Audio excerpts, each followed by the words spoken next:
Panginoon, sa iyo lang ako magtitiwala. Ako po si Pastor Fenton and welcome to All for Jesus Daily Devotion. Manalangin po tayo. Panginoon, pagkalooban niyo po kami ng karunungan and spiritual understanding para maisabuhay at maintindihan po namin ang inyong mga salita. Amen. Let's read our scripture today in Matthew chapter 11 verse 28. Lumapit kayo sa akin, kayong lahat na napapagal at nabibigatan sa inyong pasanin, at kayo'y aking pagpapahingahin. Napakasarap sa pakiramdam na marinig ang mga salitang ito mula mismo kay Jesus. Sa buhay natin ngayon, marami tayong kinakaharap na mabibigat na sitwasyon. Minsan paggising pa lang natin sa umaga, ramdam na natin ang pagod. Hindi lang ito yung pagod ng katawan, kundi pagod ng isipan at ng ating mga puso. May mga problema sa pamilya, sa trabaho, sa pananalapi, at maging sa mga pansariling takot natin sa hinaharap. Pero ang paanyaya ng Diyos sa atin ay napakasimple pero makapangyarihan. Sinasabi niya na huwag nating sarilinin ang bigat na ating dinadala. You don't have to carry the weight of the world on your shoulders, kapatid. May isang Diyos na naghihintay na lumapit tayo sa Kanya upang ibigay ang ating mga pasanin. Kapag sinabi ni Jesus na lumapit tayo, ibig sabihin nito ay ibigay natin ang buong tiwala natin sa Kanya. Hindi niya gustong magpanggap tayo na okay lang ang lahat kahit ang totoo ay nahihirapan na tayo. Ang tunay na relasyon kay Kristo, kapatid, ay nagsisimula sa pagiging tapat natin sa ating mga kahinaan. Kapag inamin natin na hindi na natin kaya, doon magiging mas malinaw ang kilos ng Diyos sa ating mga buhay. God's grace is sufficient for you, kapatid. Sa gitna ng iyong kahinaan, ang Kanyang lakas ang magiging sandigan mo. Ang kapahingahang ipinangako ng Panginoon ay hindi lang basta pagtulog o paghinto sa anumang trabaho na yan. Ito ay ang kapayapaan ng isip na kahit magulo ang paligid, alam mong ligtas ka sa Kanyang mga kamay. Madalas ang dahilan kung bakit tayo lubusang napapagod ay dahil sinusubukan nating solusyonan ang lahat gamit ang sarili nating mga lakas at talino.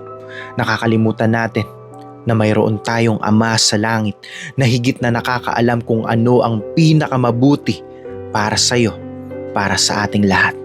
Sa bawat desisyon, kapatid, sa bawat hakbang, kailangan nating isuko ang ating mga plano sa ating Panginoon. Surrender your worries to the one who holds tomorrow.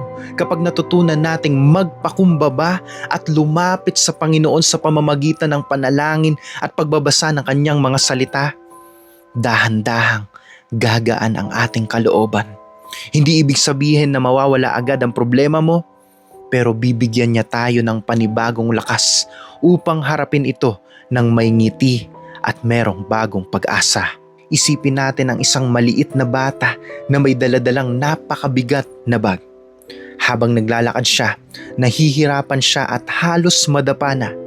Pero nang dumating ang kanyang mga magulang at binuhag ang bag na yon, nakakalakad na siya ng malaya at may kaligayahan. Ganoon din po ang ginagawa ng Diyos para sa atin.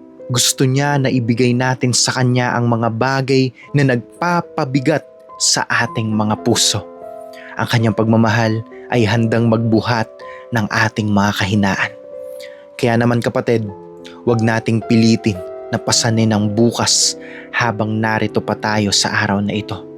Faith is trusting God even when you don't understand His plan. Ang mahalaga, kapatid, ay alam natin na hawak niya ang ating mga kamay at hinding-hindi niya tayo bibitawan. Ang devosyong ito ay paalala para sa ating lahat na ang buhay na kasama si Jesus ay buhay na may katiyakan. Hindi niya tayo iniwan para maglakad mag-isa sa madidilim na bahagi ng ating mga buhay.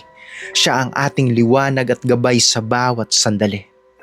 So kapatid, sa tuwing pakiramdam mo ay talo ka na at wala nang nakakaintindi sa iyo, alalahanin mo na bukas ang Kanyang mga bisig para yakapin ka at bigyan ng totoong kapahingahan. trust the process, and more importantly, trust the provider. Ang kanyang pagmamahal ay walang katapusan at ang kanyang mga pangako ay laging natutupad. Kaya naman sa araw na ito, piliin nating bitawan ang mga bagay na hindi natin kayang kontrolin at iwanan ang mga ito sa paanan ng ating Panginoon. Hayaan natin na ang kapayapaan ng Diyos ang maghari sa ating mga puso. Walang anumang pagsubok ang mas malaki kaysa sa ating Panginoon. Kung siya ay nasa panig natin, wala tayong dapat ikatakot. Magpatuloy tayo ng may pananampalataya na alam na ang bawat luha ay kanyang pinapahidan at bawat hirap ay may kalakip na pagpapala sa tamang panahon. Keep moving forward with faith. Ang bawat umaga ay bagong pagkakataon para maranasan ang kanyang katapatan at kabutihan sa ating mga buhay. Kapag ang tiwala natin ay na kay Jesus, nagkakaroon tayo ng lakas na hindi nanggagaling sa mundong ito, kundi mula sa langit. Manalangin tayo. Amang Diyos na makapangyarihan sa lahat, lumalapit kami sa inyo ng may mapagkumbabang mga puso. Ipinapanalangin ko na ang bawat taong nakikinig at nanonood ngayon na may dinadalang mabigat na pasanin sa kanilang buhay, Panginoon, hipuin mo ang kanilang mga puso at iparamdam mo ang iyong banal na kapayapaan. Bigyan mo sila ng lakas ng katawan at isipan para malampasan ang bawat pagsubok na ito. In the name of Jesus, alisin mo ang lahat ng takot at palitan mo ito ng matibay na pananampalataya. Maraming salamat dahil ikaw ang aming kanlungan at tunay na kapahingahan. Maraming salamat, Panginoon. Ito po ang aming panalangin sa makapangyarihang pangalan ni Jesus. Amen. Kapatid, manatili tayong tapat sa Kanya dahil laging tapat ang Diyos sa atin. Sapagkat ang tunay na buhay ay matatagpuan lamang kapag ibinigay natin ang lahat para kay Jesus. Amen. Claim the blessing from the Lord. Ibahagi mo ang mensahe na ito and you can follow this page dahil araw-araw po tayong nagbabahagi ng patungkol lamang sa ating Panginoong Jesus. This is all for Jesus.